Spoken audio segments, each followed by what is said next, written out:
Have you ever wondered how weather stations are able to make such accurate predictions, or how to measure the steepness of a roller coaster at any given point?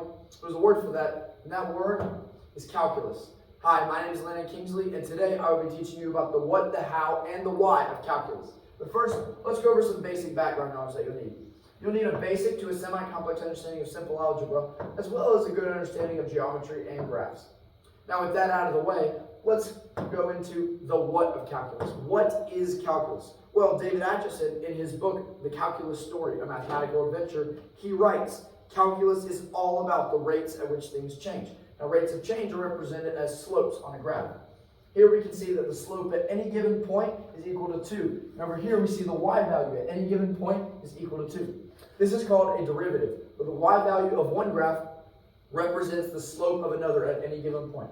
It seems really simple, but when you put it in context with a more complex graph, it's a little bit harder, but the same principle. There's a negative slope that's increasing, hits 0, and shoots up. Over here, we have a negative y value that increases, hits 0, and then shoots up.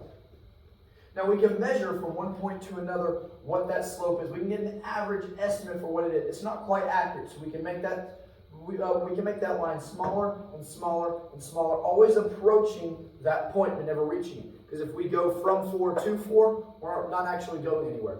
That's called a limit statement. Always approaching something but never reaching it. For example, I could go halfway to this desk, halfway again, over and over and over again, but I will never ever reach that desk.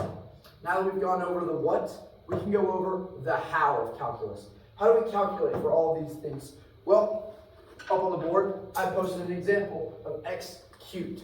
All we need to do is multiply 3 by the coefficient here, which is 1 to get 3, and subtract 1 to get 2 as our new exponent. And our new equation is 3x squared.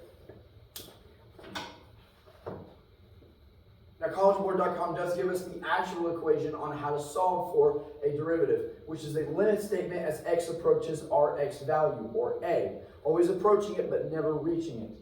Now, this is rather a shortcut, but it's much more efficient and much faster than what collegeboard.com gives us.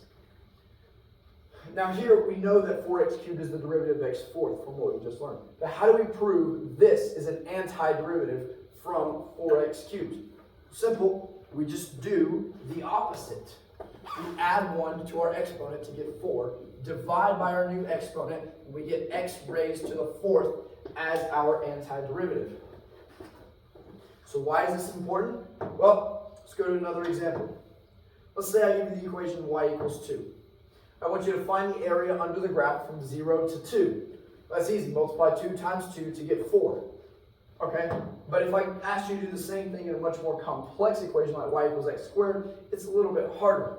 So what we can do is just draw a big box around everything to get that total area. But we're not actually using any of this that we're calculating for. So we can get rid of that. We can bring in even smaller rectangles. But those aren't accurate enough, so we can bring in even more. And we still have this wasted space no matter what. We're always approaching, but never reaching an infinite number of squares. This is an accurate measure, but not an exact one. So how do we find an exact measure?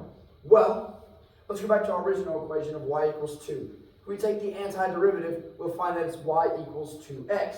Now on the equation y equals 2x, at the x coordinate of 2, our answer is 4.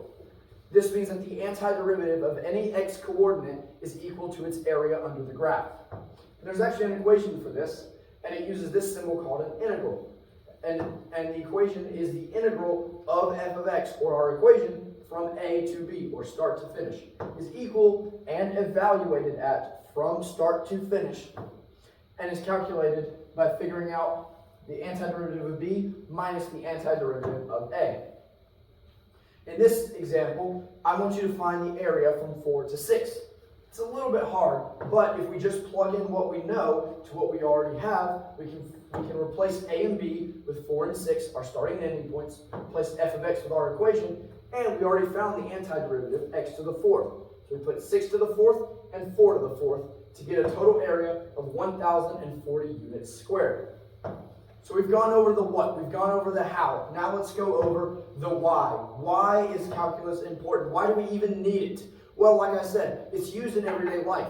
It's used in our weather tracking systems and engineers so that they can find steepness of roller coasters. Like in weather tracking, they can take the equation of how fast a storm travels, take the antiderivative, and they know exactly how much area that storm covers. Or they can take the dimensions of a roller coaster, take the derivative, and that shows them the slope at any given point. Now also, Haiyang Zheng and his colleagues wrote a journal article called A New Integral Inequality and Delay Decomposition with Uncertain Parameter Approach to the Stability Analysis of Time Delay Systems. In a nutshell, time delay systems are a measure of how fast information travels, from when something happens to when people find out about it. They created a much more efficient and faster equation, and it's rooted in this equation here, which is our antiderivative equation. Meaning that calculus isn't just to use things that we can find in everyday life, but also to propel us into the future. Now let's review. We've gone over the what of calculus. What is it? It's a measure of the rates of changes and areas under a graph. We've also gone over how to calculate for it using derivatives and antiderivatives. And finally, we've gone over why we use calculus. It's used not only in everyday life, but also in the future, and it helps us become a more efficient society. Calculus isn't just a one-and-done subject. It's the driving force of the modern world, and it leads us to a better, more innovative, and safer future. Thank you. All right.